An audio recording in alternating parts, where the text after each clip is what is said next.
یا ایھا الذین آمنوا قوا انفسکم واہلیکم نارا،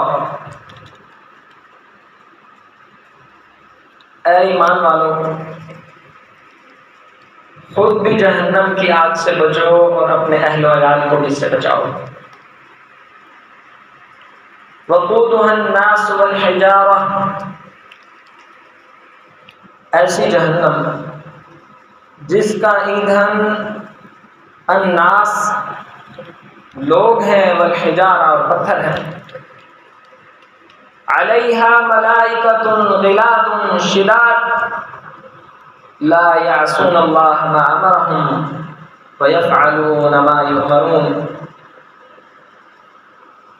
اور ہماری تیار کی گئی جہنم آگ، اس پہ ایسے فرشتے مقرر ہیں کہ ان کا رب ان کو جو حکم دیتا ہے وہ اس حکم کی تعمیل کرتے ہیں۔ وَيَفْعَلُونَ مَا يُؤْمَرُونَ، ایک تو وہ نافرمانی نہیں کرتے، دوسرا ان کو جو کہا جاتا ہے وہ کر دیتے ہیں۔ احباب ذی وقار، نبی مکرم صلی اللہ علیہ وسلم کی ذات اقدس سے اصحاب رسول صلحاء امت اسی بات کا مجسمہ رہی ہے ساری زندگی کہ خود بھی اللہ کی جنت کے قریب چلتے گئے، اس کی معصیتوں اور نافرمانیوں سے بچتے رہے، آگ سے اور جہنم سے پناہ مانگتے رہے، اور اس کے ساتھ ساتھ فکر کرتے رہے اپنی اولادوں کی اور اپنی نسلوں کی کہ یہ بھی اس جہنم سے بچ جائیں۔ اور حقیقت یہ ہے فَمَن زُحْزِحَ عَنِ النَّارِ وَأُدْخِلَ الْجَنَّةَ فَقَدْ فَازَ وَمَا الْحَيَاةُ الدُّنْيَا إِلَّا مَتَاعُ الْغُرُورِ۔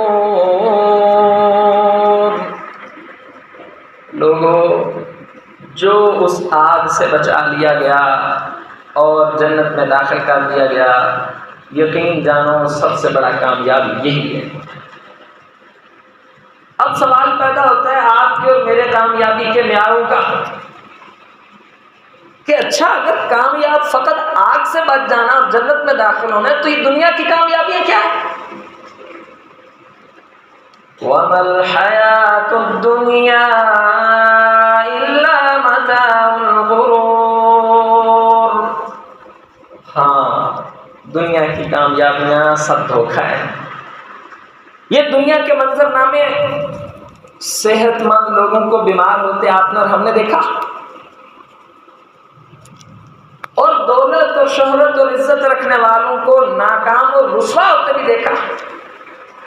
تو جو چیز اتنی غیر معیاری ہے، جس کے زوال اور عروج میں چند لمحے لگتے ہیں، آخر اس کو ہم کامیابی کا معیار سمجھ بیٹھیں گے تو ہماری غلط فہمی ہے۔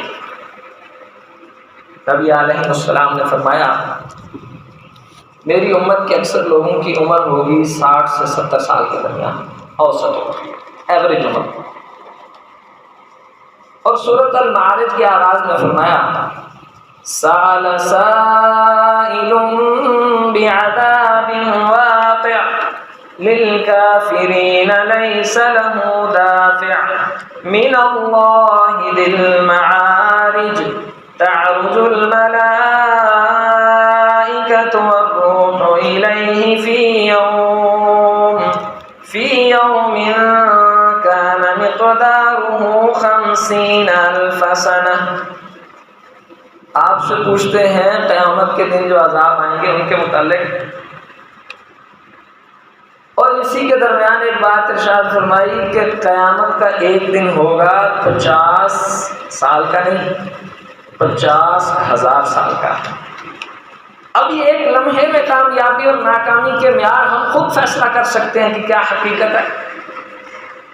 قیامت کا ایک دن کے بارے میں فرمایا کہ 50,000 سال کا ایک دن ہے، اور انسان کی زندگی کے بارے میں فرمایا اکثریت کی عمر 60 اور 70 سال ہے.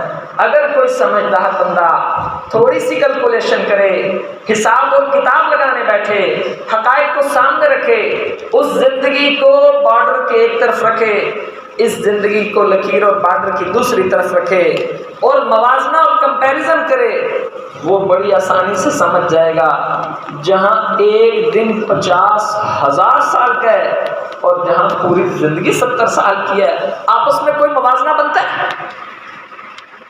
موازنہ یہی بنتا ہے كأنهم يوم يرونها لم يلبثوا إلا عشية أو ضحاها. اب قیامت کا دن ہے، انسان سارے اللہ کے حضور پہنچے کھڑے ہیں. اب انسان ذرا حساب کتاب لگا رہے ہیں کہ دنیا میں کتنا عرصہ رہے ہیں اور یہ اب قیامت میں کتنا فرق ہے. اور یہ حساب اللہ کی کتاب قرآن حکیم سورۃ نازیات کی آخری آیات. حساب سمجھدار بندے حساب لگا رہے ہیں، کہتے ہیں یارو دنیا میں تو اس دنیا نے ایسا جکڑا ہوا تھا کہ کوئی حق کی بات سمجھ نہیں آتی تھی، ذہن مانتا ہی نہیں تھا کہ میں حساب کتاب کر کے فیصلہ کر لوں کہ دنیا کی کامیابی کامیابی ہے یا آخرت کی کامیابی کامیابی ہے، مانتا ہی نہیں تھا. میں آپ کو بڑے اعتماد اور تسلی سے کہتا ہوں، کوئی شخص اگر صدق دل سے، اخلاص نیت سے یہ موازنہ کرنے بیٹھے تو اس کے گھٹنے زمین پہ ٹک جائیں گے اور کہے گا کہ اللہ کی قسم واقعی کامیابی آخرت کی کامیابی ہے، کیونکہ یہ کوئی معیار ہی نہیں دنیا. اب دنیا میں نہیں سوچے سمجھے، قیامت کے دن پہنچے ہیں، اللہ کے حضور کھڑے ہیں، ایک دوسرے سے باتیں کرتے ہیں. كأنهم يوم يرونها لم يلبثوا إلا عشية أو ضحاها. ایک دوسرے کو ہاتھ مار مار کے کہتے ہیں ایسے لگتا ہے جیسے دنیا میں ایک صبح گزار کے ایک شام گزار کے، بس.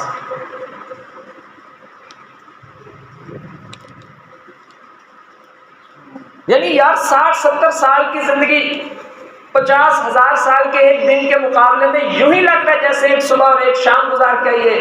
اب سوچئے ایک صبح اور ایک شام کا کامیاب ہے یا کروڑوں اور اربوں اور کھربوں صبح اور شاموں میں کامیاب ہے.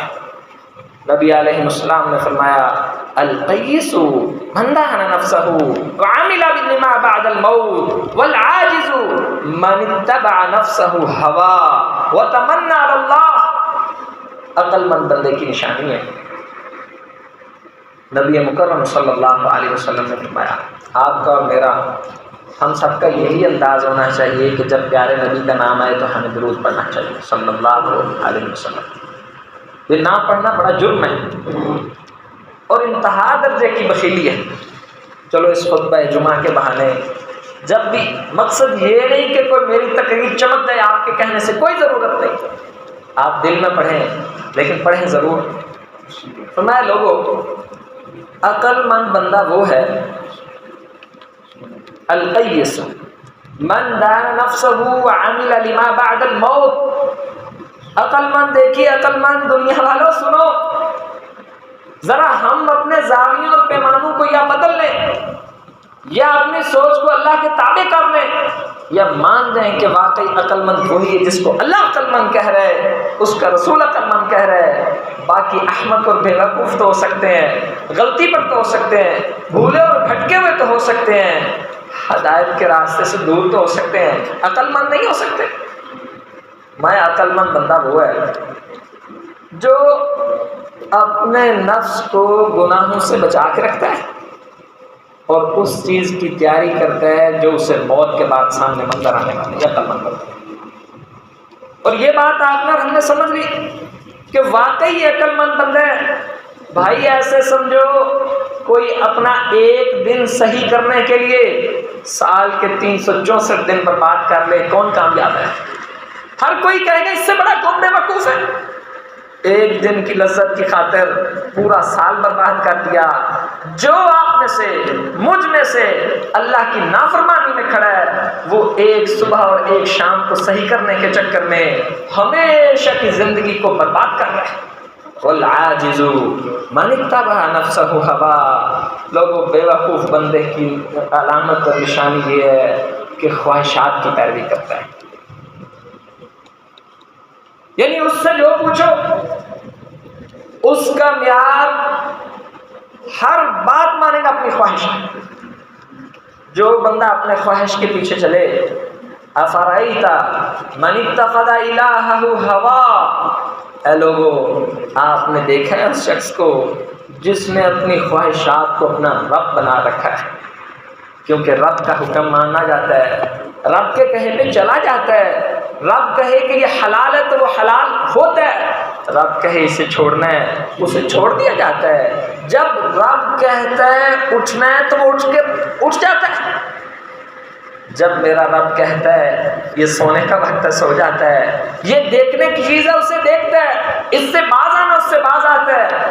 اب دوسرا بندہ یہ ہے جو خواہش کی بات مانتا ہے. اگر اس کا نفس، اس کا دل، اس کی خواہش، اس کی لذت اور اس کا مزہ اس کو کہے کہ یہ کرنا ہے تو وہ کرتا ہے، اس سے روکے تو وہ نہیں کرتا. افرأیت من اتخذ الہہ ہوا، آپ نے دیکھا ہے اس شخص کو جس نے اپنی خواہشات کو اپنا معبود بنا رکھا ہے اور ساری زندگی گزارتا ہے خواہشات کے پیچھے. اللہ اور اس کے رسول کی بات معیار نہیں ہے اس کے نزدیک. نبی علیہ السلام نے ایک دفعہ ایک دائرہ کھینچا اور دائرے میں ایک لکیر کھینچی. کیا خوبصورت دین ہے، کیا سمجھانے کا طریقہ ہے، کس قدر امت کی خیر خواہی ہے کہ دائرے کھینچ کھینچ کے ایک ایک آیت بتا کے ایک ایک حدیث بیان کر کے اور ایک دفعہ نبی علیہ السلام نے فرمایا لوگو تم سارے ایسے جہنم کی طرف اڑ کے جا رہے ہو جیسے پتنگے روشنی کی طرف اڑتے ہیں. یہ دیکھا نا بارش کے بعد کیا حشر ہوتا ہے روشنی کے قریب. یعنی وہ پتنگے چھوٹے چھوٹے کیڑے وہ اس طرح روشنی پہ لپک رہے ہوتے ہیں کہ سینکڑوں کی تعداد میں وہاں مرے پڑے ہوتے ہیں، بس اس روشنی کے دیوانے بنے ہوتے ہیں. نبی مکرم صلی اللہ علیہ وسلم فرماتے ہیں لوگوں تم سارے لوگ جہنم کی طرف اس طرح جا رہے تھے جس طرح پتنگے اڑ کے جہنم کی طرف جا رہے تھے. اور میں تمہیں یوں ہاتھ سے، یہ ہاتھ دیکھو، یوں ہاتھ ڈال کے اس پیٹھ والی جگہ سے یہاں سے تمہیں ہاتھ ڈال کے پکڑ کے پیچھے کھینچ رہا ہوں کہ لوگوں بچ جاؤ اس جہنم میں مت جاؤ. باز آ جاؤ اس کام سے، اس حرکت سے باز آ جاؤ، یہ عمل چھوڑ دو، یہ صحیح نہیں ہے، یہ جنت کے قریب کرتا ہے اس کو اپنا لو، یہ عادت بہت اچھی ہے یہ تمہیں ہدایت پہ لے جائے گی، یہ عمل اللہ کو پسند ہے. میں تمہیں بار بار ان باتوں کی وضاحت کرتا ہوں اور انہی میں سے ایک یہ نشانی ہے. نبی مکرم صلی اللہ علیہ وسلم نے ایک دائرہ کھینچا، دائرہ کھینچ کے نا اس میں سے ایک لکیر کھینچی اور لکیر اس دائرے سے باہر جا رہی ہے. میں لوگوں سمجھے یہ کیا ہے؟ ایمان والے کے لیے بڑی نشانی ہے. میں لوگوں یہ دائرہ انسان کی زندگی ہے جو مختصر اور محدود ہے، ایک حد تک ہے.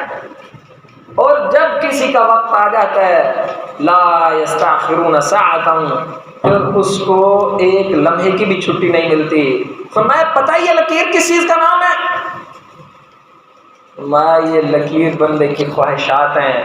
دائرہ چھوٹا ہے، لکیر بڑی ہے، زندگی چھوٹی ہے، خواہشات بڑی ہیں، زندگی ختم ہو جانی ہے. خواہشات اتنی سینے میں جمع کی ہوئی ہیں کہ اگر ایک زندگی اور بھی مل جائے تو پوری نہیں ہو سکتی.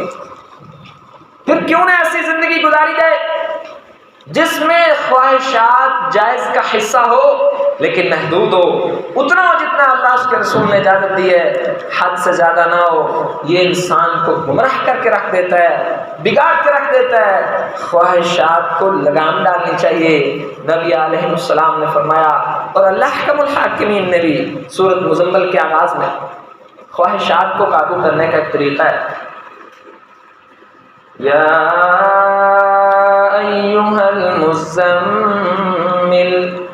قم اللیل الا قلیلا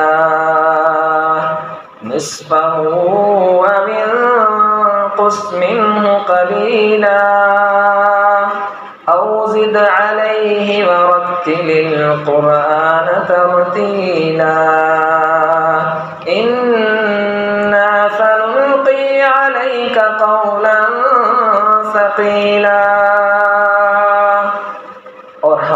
مقصد کی بات. إن ناشئة الليل هي أشد وطئا وأقوم قيلا. جس سے خواہشات قابو نہیں ہوتی نا، قرآن کے اس فارمولے پہ عمل کریں. اور خواہشات اس قدر خطرناک ہوتی ہیں جب حد سے بڑھ جائے. کتنی خواہشات اسلام میں جائز ہیں. نبی علیہ السلام نے فرمایا کہ لوگوں، تکبر اللہ کی چادر ہے. آپ کو یہ بھی بتاتا چلوں، اسلام کسی کی خوشی کی گردن نہیں دباتا. انسان کو خوشی اور خواہشات کے جائز ہزاروں موقع فراہم کرتا ہے. لیکن دیکھیے، اصول کی بات ہے، جب میرا رب آپ کو ہزاروں جائز خواہشات کے موقع دے رہا ہے، پھر ناجائز میں پڑنے کی کیا ضرورت؟ کتنا بڑا جرم ہے کہ آپ کو آپ کا باپ 5 6 7 8 10 جائز اچھے کھیلنے کودنے کے کام کرنے کی اجازت دے اور کچھ سے منع کر دے. اب انسان وہ 5 6 7 8 10 کام بھی کرے اور جن سے منع کیا وہ بھی کرے. اس سے بڑا تو مجرم ہے. اور یہی وہ شخص ہے، افرأیت من اتخذ الہہ ہوا. پھر جو خواہشات پالتا رہتا ہے، ایک وقت آتا ہے خواہشات اس کی رب بن جاتی ہیں. بندے کی اپنی مرضی نہیں، اس کی خواہشات کی مرضی چلتی ہے. جو اس کا دل کرتا ہے وہ کرتا ہے. اس کو اس بات کی فکر ختم ہو جاتی ہے کہ میرے رب نے کہا ہے، نہیں کہا، روکا ہے، اجازت دی ہے. محمد کریم صلی اللہ علیہ وسلم نے اس کی طرف رہنمائی کی ہے یا اس سے منع کی ہے، اس کے نزدیک یہ سارے پیمانے ختم ہو کے رہ جاتے ہیں. بڑی جائز خواہشات. ایک مثال، نبی علیہ السلام نے فرمایا لوگوں، تکبر اللہ کی چادر ہے، اور جو بندہ تکبر کرے گا اللہ تعالیٰ اسے ذلیل و خوار کر دے گا. صحابہ کرام رضی اللہ عنہم اجمعین کہتے ہیں اللہ کے رسول صلی اللہ علیہ وسلم، ہم میں سے ہر شخص چاہتا ہے اچھے کپڑے پہنے، چاہتا ہے نا؟ فرمایا ہم میں سے ہر شخص چاہتا ہے خوبصورت دکھے. ہم میں سے ہر شخص چاہتا ہے اچھا کھائے. یا یوں سمجھ لیں، ہم میں سے ہر شخص چاہتا ہے اچھی سواری ہو، عمدہ گھر ہو، نیک نامی ہو. فرمایا اللہ کے رسول کیا یہ بھی تکبر ہے؟ نہیں، آپ بھول گئے، یہ تکبر نہیں ہے. اللہ تعالیٰ خوبصورت ہے، خوبصورتیاں پسند کرتا ہے، اچھا پہننے کی اجازت دیتا ہے، اچھا کھانے کی اجازت دیتا ہے، اچھے گھر میں رہنے کی اجازت دیتا ہے. لیکن اب اچھا پہننے کی اجازت دیتا ہے مگر پہننے میں حد لگا دی. اگر کوئی ریشم پہنے تو یہ تکبر ہے، اس کی اجازت نہیں. تو جتنی ڈو ایز ڈائریکٹڈ اتنا کرو جتنا کہا گیا ہے. آگے کیوں بڑھتے ہو جب تمہیں اچھا پہننے کی اجازت ہے لیکن ساتھ ہی پابندی ہے، ریشم مرد نہیں پہن سکتا، عورت کے لیے جائز ہے یہ پابندی. اور عزیز ساتھیوں سنیے، نبی علیہ السلام نے فرمایا اگر کوئی شخص اپنی شلوار چادر ٹخنوں سے نیچے لٹکائے، کوئی تکبر کی نیت سے کرے یا نہ کرے، یہ عمل ہی اللہ کے حضور تکبر ہے، اللہ کو پسند نہیں ہے. اللہ نے روک دیا ما اسفل من الکعبین من العذاب فهو فی النار. ٹخنوں سے نیچے شلوار چادر پینٹ اور ٹراؤزر کا جو حصہ بھی جائے گا یہ جہنم میں جائے گا.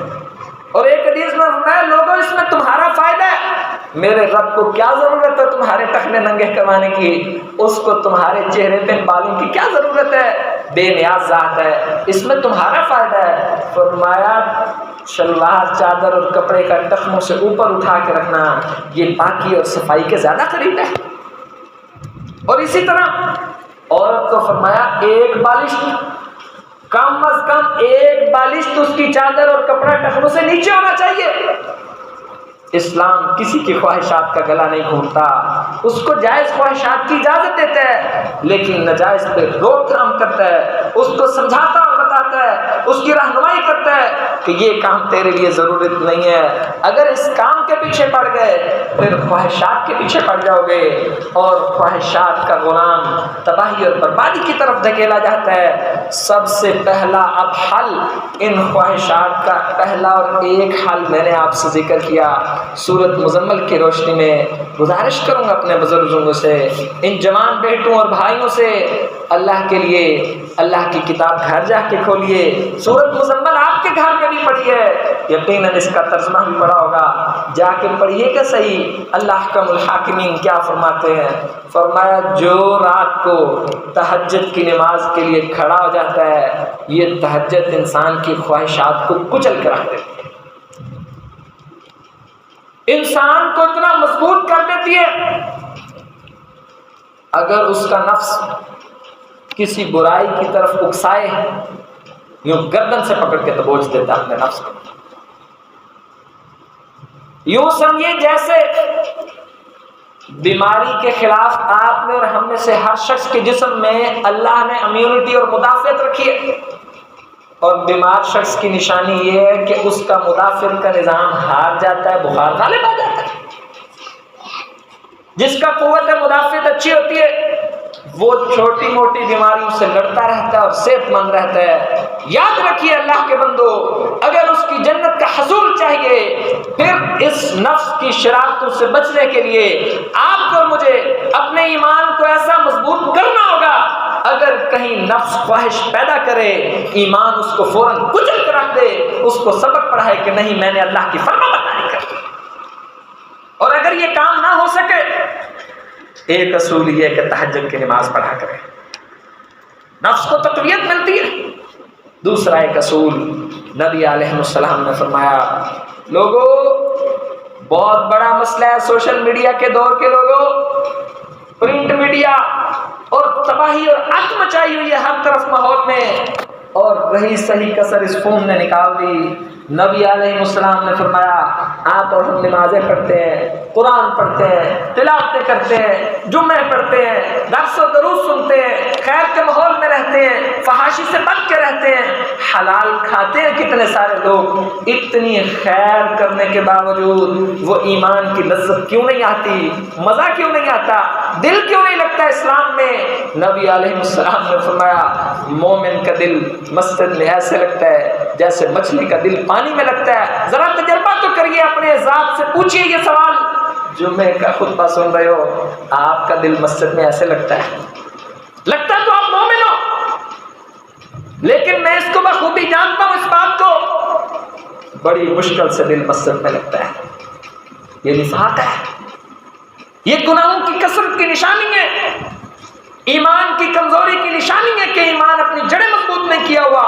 بندہ ایمان والا ہو، اللہ کی قسم مسجد اس کو سکون دیتی ہے، تنہائیاں اس کو پسند آتی ہیں، اللہ کے حضور رونا اس کی ہابی بن جاتا ہے، اس کا مشغلہ ہوتا ہے، سجدے اس کو چاشنی دیتے ہیں، قرآن اس کی دنیا کی زندگی بدل کے رکھ دیتے ہیں، دعائیں مانگنے سے اس کے مسئلے حل ہوتے رہتے ہیں۔ کیا آپ کی بھی اور میری اس طرح کی زندگی ہے؟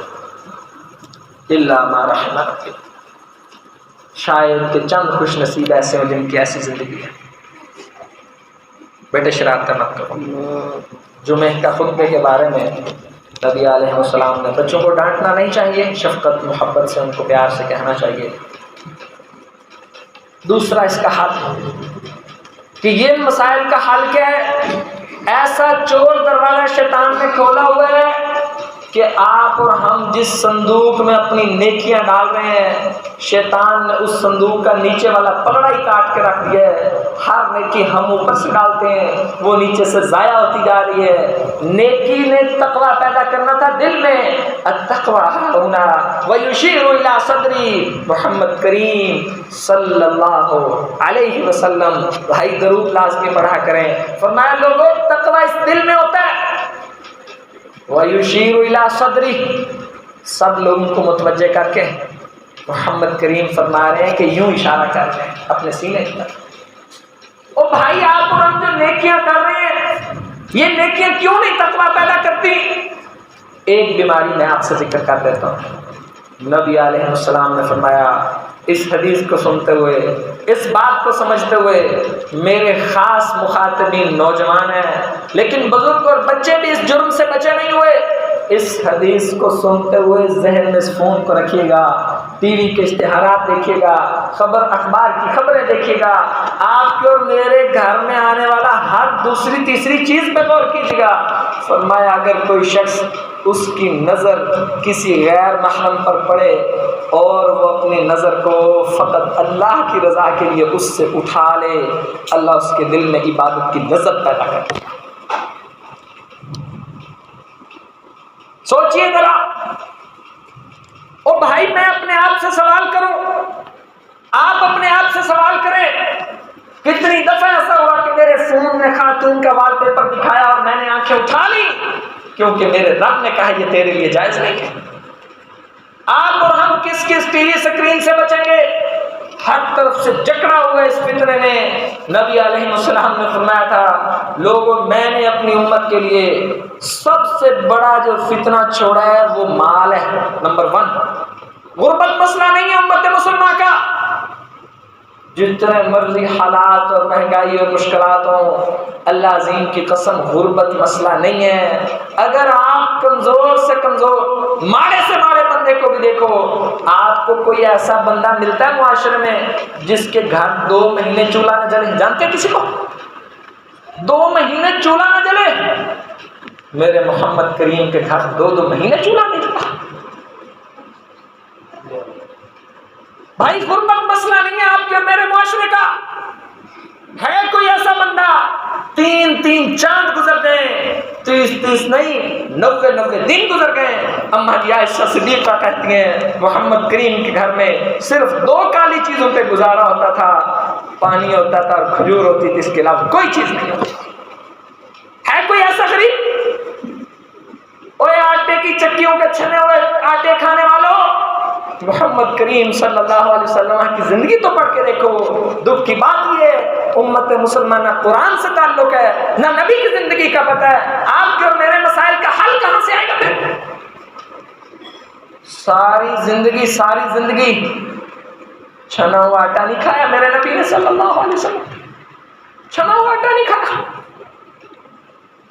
میں نے کہا اس امت کا پہلا مسئلہ کون سا ہے؟ فتنہ سب سے بڑا مال، غربت مسئلہ نہیں ہے، اس پہ یہ ہمارا موضوع نہیں ہے۔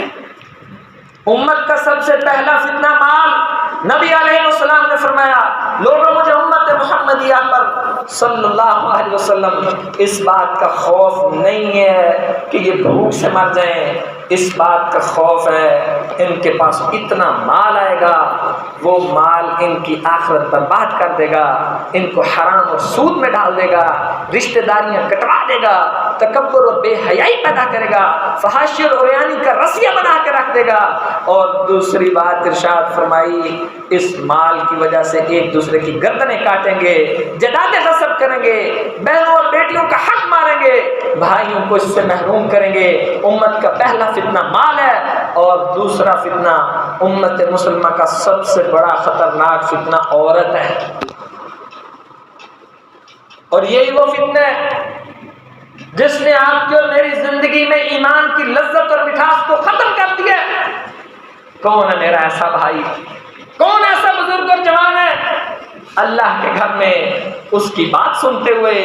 میرے مخاطبین دوستو، میں نے آپ سے کوئی اپنی ذات کی بات تو نہیں کی، میرے ذاتی جملے تو نہیں ہیں، ہر بات یا میرے عظیم رب کی بات ہے یا اس کے رحیم اور کریم پیغمبر محمد کی بات ہے صلی اللہ علیہ وسلم۔ پھر کون ایسا مسلمان اور جوان اور بزرگ ساتھی ہے وہ فیصلہ کرے یہ آنکھ بند ہو سکتی ہے، اس پہ موت آ سکتی ہے، لیکن زندگی بھر یہ آنکھ کسی غیر محرم کی طرف اٹھے گی نہیں۔ اور دیکھیے اسلام کی آسانیاں، ان السمع والبصر والفؤاد کل ذلک کان عنہ مسئولا۔ کس نے بنائی آنکھیں؟ بولتے نہیں۔ کس نے آنکھیں بنائی ہیں؟ اللہ نے بنائی ہے۔ اور کان کس نے بنایا ہے؟ اس رب نے بنایا ہے۔ اور دل کس نے بنایا ہے؟ اس رب نے بنایا ہے۔ فرمایا ان السمع والبصر والفؤاد، لوگوں کان، آنکھ اور دل ہم ان تینوں چیزوں کے بارے میں قیامت کے دن تم سے پوچھیں گے کہ بتاؤ کیا کیا؟ تم دنیا میں بدمعاش بنے ہوئے تھے، ہم نے تمہیں 60-70 سال کی مہلت پہ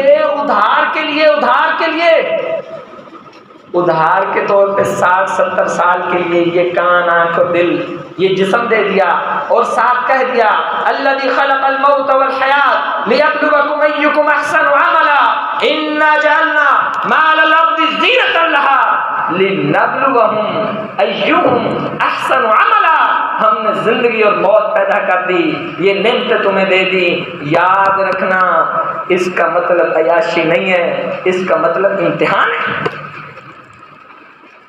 اور کبھی ایسا ہوا دنیا کے کسی امتحان میں کہ طالب علم کو امتحان میں بیٹھے ہوئے نوجوان کو کوسچن پیپر اور آنسر شیٹ دی جائے اور اس کے بعد اس سے کلیکٹ ہی نہ کی جائے؟ ایسا ہوتا ہے؟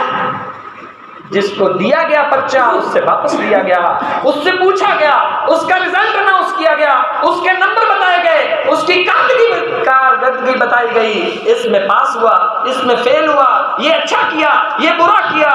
ہم نے اس زمین میں سارا حسن بکھیر دیا، صورت کہاں؟ ہم نے اتنی خوبصورت زمین اس لیے بنائی ہے، یہ طرح طرح کے فتنے اس لیے اس میں سر اٹھاتے ہیں تاکہ ہم چیک تو کریں کہ شیطان کا کون بنتا ہے اور رحمان کا کون بنتا ہے۔ اور تم نے کیا سمجھ لیا کہ یہ کان اور آنکھیں اور دل تم اس کے مالک ہو؟ نہیں۔ اچھا اگر کوئی مالک ہے پھر جواب دو میری بات کا۔ اگر آپ اور ہم ان کان اور آنکھوں کے مالک ہیں، آپ نے اور ہم نے اپنی زندگی میں دیکھا نا، لوگ نابینا ہو جاتے ہیں۔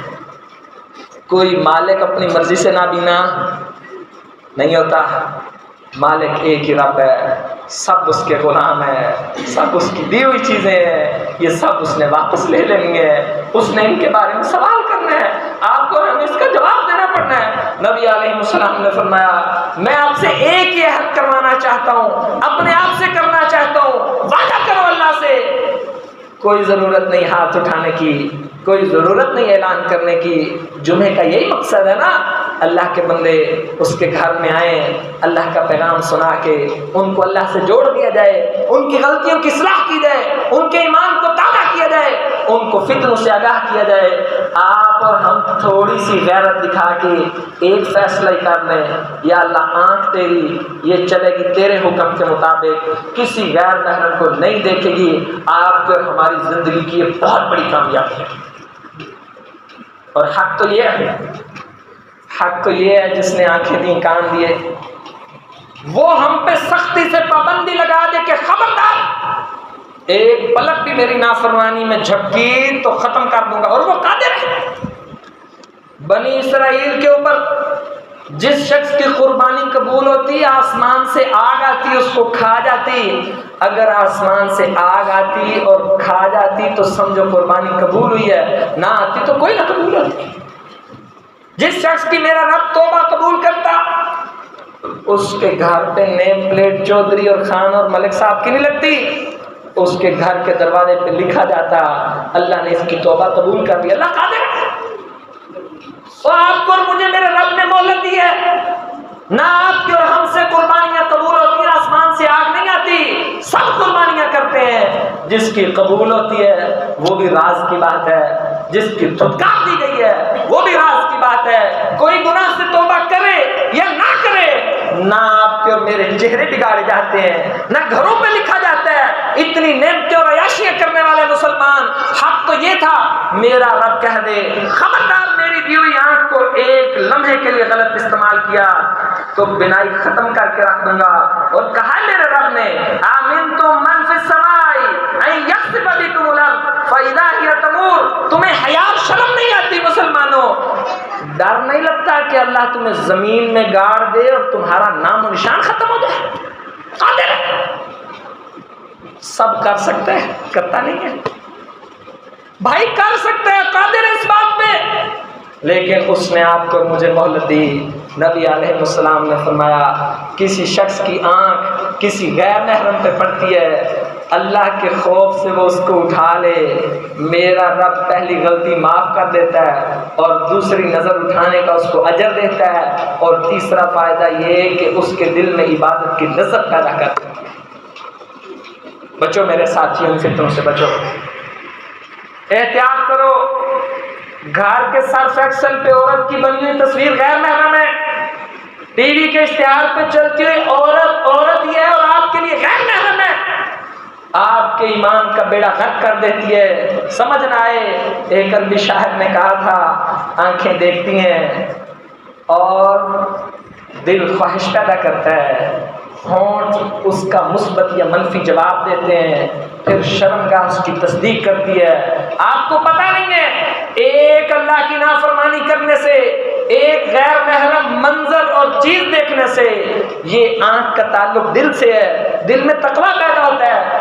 آنکھ اچھا دیکھے گی، اچھا پیدا ہوگا، آنکھ برا دیکھے گی، دل میں نفاق پیدا ہوگا، گناہ پیدا ہوگا، زیادتی پیدا ہوگی، نیکی کے خلاف نفرت پیدا ہوگی، اور جو دل میں پیدا ہوگا وہی ہاتھ کریں گے، وہی جسم کریں گے۔ اللہ تعالی ہم سب کو توفیق دے، ہم جئیں اس کی فرما برداری میں، موت دے تو اسلام پہ دے۔ ھذا ما کان عندی واللہ اعلم بالصواب۔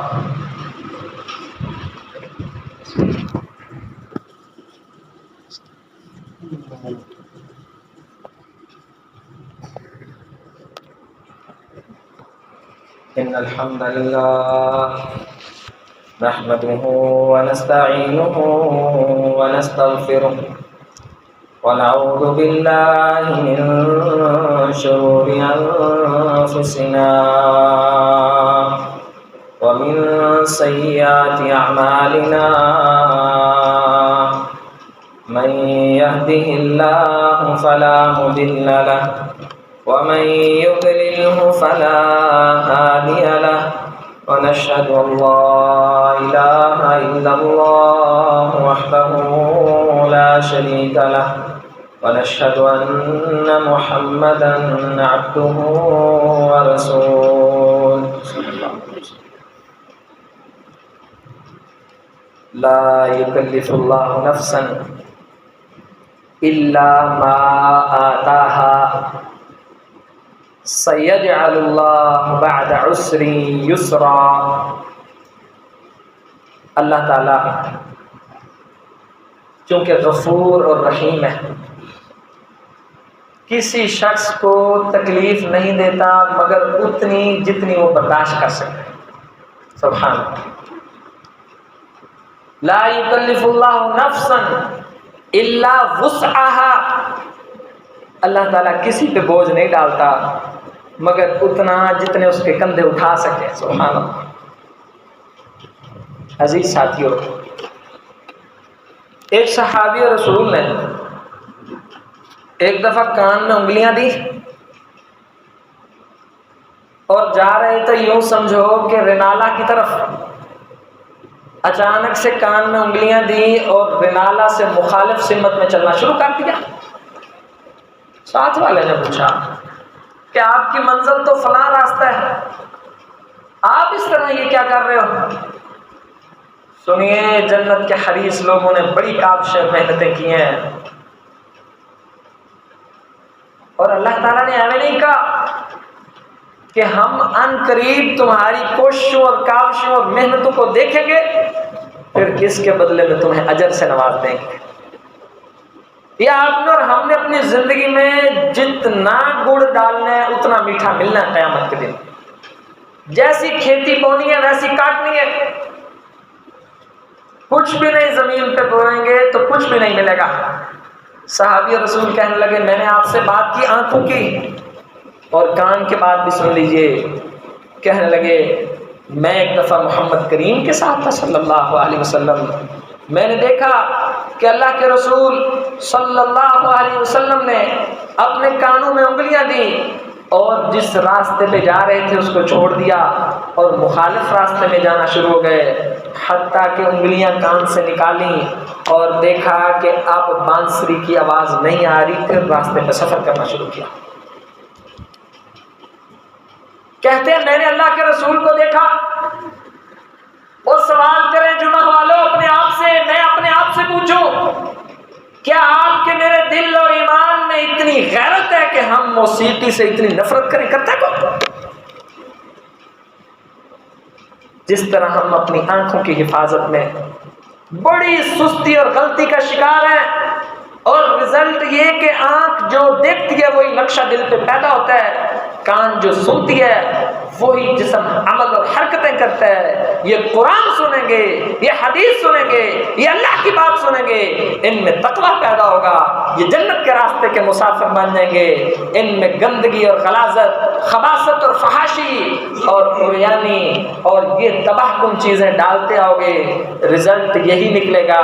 پھر رزلٹ سے پریشان نہیں ہونا۔ اللہ ہم سب کے حال پر رحم فرمائے۔